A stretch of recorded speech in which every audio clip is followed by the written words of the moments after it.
morning. It's another Wesley Wednesday with Pastor Dave. During the early years of the Methodist movement, John and Charles Wesley confronted several challenges which threatened the future of Methodism. The most serious of these challenges were theological in nature. As the societies were organized across Great Britain, they grew large numbers of people who were not only new to Methodism, but to Christianity in general. John and Charles placed great emphasis on preaching and teaching a theology of grace as the basis for scriptural Christianity and holy living. A key principle was that salvation is available to anyone through the grace of God, as described in Ephesians chapter 2, verse 8, "For by grace you have been saved through faith, and this is not of your own doing, it is the gift of God." Those introduced to the faith in Jesus Christ should regularly practice the means of grace: worship, prayer, study of the scriptures, acts of kindness, and receiving the sacraments.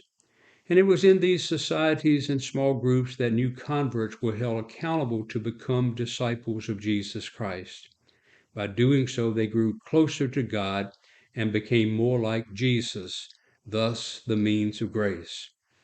Now, John and Charles selected and trained lay preachers who felt called of God to carry on the work of the movement within the societies throughout the United Kingdom.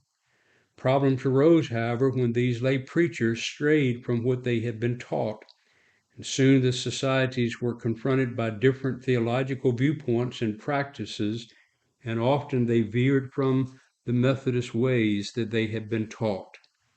Perhaps John Wesley had anticipated these problems because he personally owned the meeting houses and had authority of who would be assigned as the lay preachers.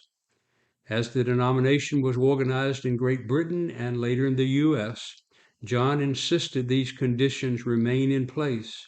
Church facilities were to be held by trust by the congregation, but they were owned by the annual conferences.